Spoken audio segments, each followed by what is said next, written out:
Hi everyone, let me introduce myself. My name is Yuakorn Punsi. Our group has 4 members, including Gong Yishen Yu, Yuan Han Chang, and Siyu Lu. Today we are going to talk about Aldi case study analysis. This is outline. 4 members, including Gong Yishen Yu, Yuan Han Chang, and Siyu Lu. Today we are going to talk about Aldi case study analysis.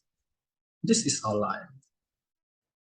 Move to the first part, company profile. Aldi is a German international retail chain that was created in 1961. Aldi also entered the Australian market in 2001 with the first storefronts opening in Sydney, continuing with the market maturation strategy, pricing and discounts. The products produced by Aldi are mainly for daily consumption, such as groceries, daily products, and daily commodities. Move to situational analysis. I'm gonna talk about SWOT analysis. The first one stage, low-cost pricing strategy. Aldi, an international brand that participates in the market, focuses on a penetration pricing strategy in an effort to attach sizable local audience. This shows that the company's low pricing strategy is mostly used to attach customer loyalty. Private label strategy. Private label policy is another Aldi core competency.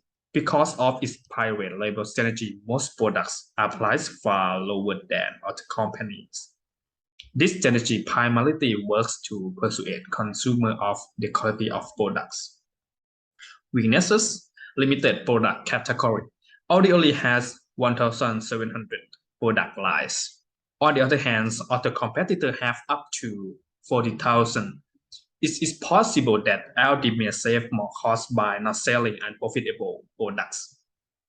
Poor digital presence. The company lacks digital distribution channels. Aldi currently rely on storefronts and lacks a digital presence in comparison to Woolworths and Coles. Opportunities. Acceptance of new technologies. Aldi now has the opportunity to adopt an alternative business model to improve its customer experience by integrating a better technological system. Adaptation to the change in buyer behavior. Due to the pandemic, many consumers have become familiar with shopping online. Aldi now has the opportunity to learn from its competitor and distribute its grocery online to deliver goods directly to customers. The last one, threats. Intense competition. Aldi faces fierce competition from its competitors, Woolworths and Coles, who collectively control more than half of the Australian retail market. The last one, high inflation rate.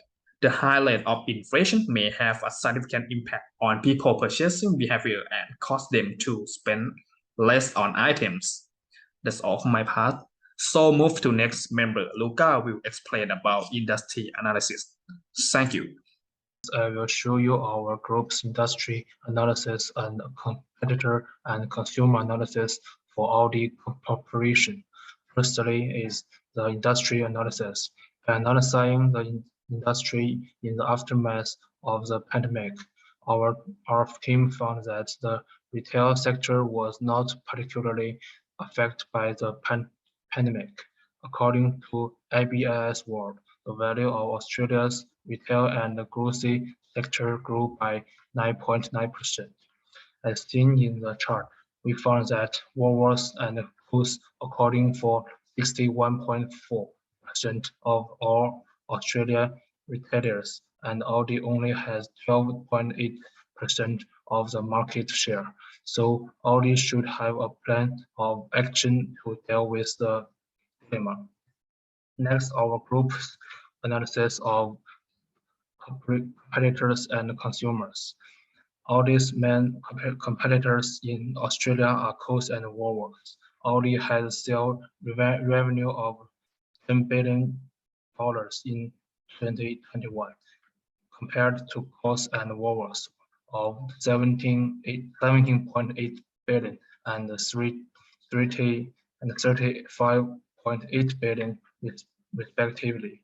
Next, based on our group's analysis of all these consumer base, we found that the more audience group for all these consumers is the 50 to 59 age group.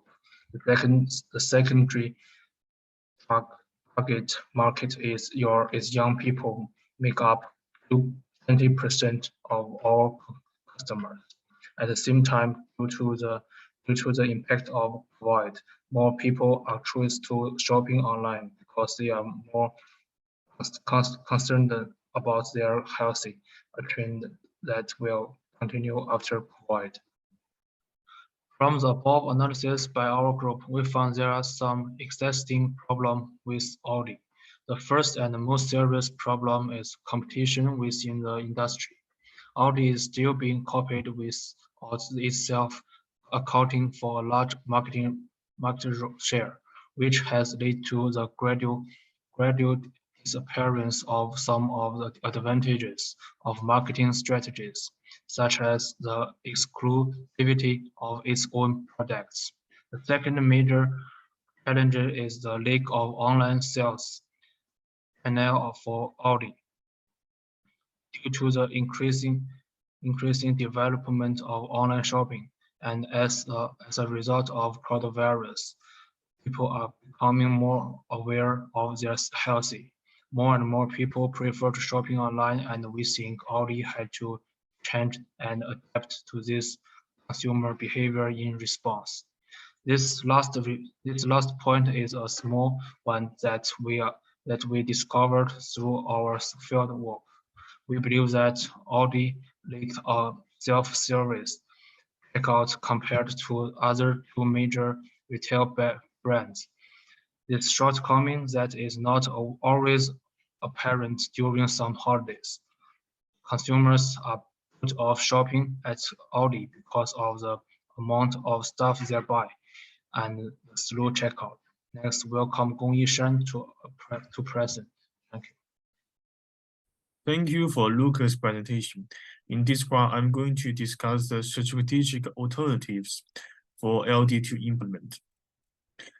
The company should first create an efficient e-commerce channel to reach more online consumers and accommodate the buying behavior of post-COVID consumers. In addition to its physical retail outlets, the business should learn from its rivals like Woolworths and Amazon, which provide a variety of online service with discounts and delivery options. Through these direct-to-consumer channels, which reduce operating costs, this technique could assist the company to increase its online sales margins. In order to increase customer loyalty, LD should engage in knowing the customer preference and needs and offer them with the best selection.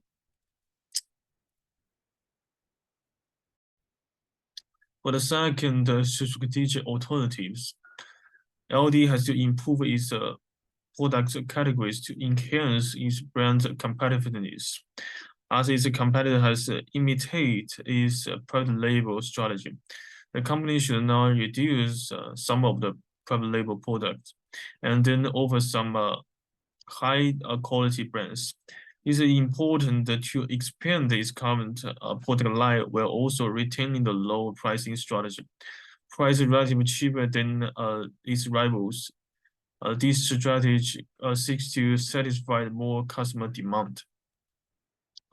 Thirdly, it is a great idea to improve the payment system by implementing the self-checking and checkout system. LD in Australia might implement the Shop and Go technology, integrating with the QR code and mobile apps for the consumers to facilitate their payment process. The entire payment system could efficiently track the sales and the status of the stocks, which provide the customer with the unique customer experience and also help the store efficiently generating more revenues. In this part, I will make an evaluation for each alternative that have been discussed. To evaluate the alternative, we have to consider the implementation cost, benefit, and the consumer adaptation. For the first alternative, which is the expansion of online distribution channel. This is a key strategy to help the business reach more online users and grow its customer base. More importantly, this approach could help the company to adjust to the changing buyer behavior for online service. However, consider about the cost. Creating a quality website demands time and investment to improve the page designs. In addition, the current supply chain lacks the acquaintance labor force to undertake the delivery service for online business as a result of COVID impacts. Even though it is critical for the company to expand its business, it might not be accomplished in short future because the competitors are also doing that. It might not be the best alternative in this case. For the second alternative, that the business integrate new technology could help the company attract more young consumers who like this quick and efficient payment methods because consumers don't have to stand in line to make the payment, and the company can increase its turnover more efficiently. However, it is expensive for business to equip this technology in every store of Australia. And also the primary target market is native Australia mid-age consumer. They prefer face-to-face interaction with shop assistants. May not quickly adapt to this technology change. Therefore, short-term implementation of this strategy is not appropriate. The product diversification strategy in this case is the most important alternative since it is primarily address the main problem that the company face. And because in contrast to another two alternatives, it requires less labor and financial commitment to introduce new technology or distribution channels. In addition, product development is more critical for the company to increase its market potential through an improved product portfolio than other alternatives. My part is finished. Yuan Han will continue to provide specific recommendation to implement this strategy. So I am gonna present the recommendation part. For recommendation, we finally choose to conduct enhancing product diversity for Aldi. Given by Aldi needs to maintain their low price strategy, Aldi needs to balance between the private label brands and the well-known brands. By conducting marketing research in the form of personal interview, online questionnaire, or examination of sales data to understand consumer preferences, then offer high-quality brands widely recognized by consumers. This timeline shows the frequency of marketing research that Aldi should conduct. In the beginning, Aldi should take marketing research monthly to replace the products that are less preferred by consumers with the products that are favored by consumers based on the findings. After that, Aldi should assess if it is a reasonable replacement and slow down the frequency to do marketing research. The optimized structure of products can be accessed during this procedure. Different stores may need to adjust differently as there are different consumer preferences due to geographic and demographic issues. Australia is a country with a population consisting of people coming from different nations and races. The preference may vary in different regions. For example, Victoria and New South Wales have more Indian than other regions. So Aldi in Victoria and New South Wales should stock more Indian products. For demographic examples, middle-aged adults are the main target market of Aldi. They pay more attention to their health status. They tend to purchase organic products more often compared to the young generation and older generation, according to the survey. Also, Middle-aged consumers normally have children to raise, so Aldi should offer more premium baby products for them. These 2 pages are the references that are used in our report. And this is all for our presentation. Thank you for watching this.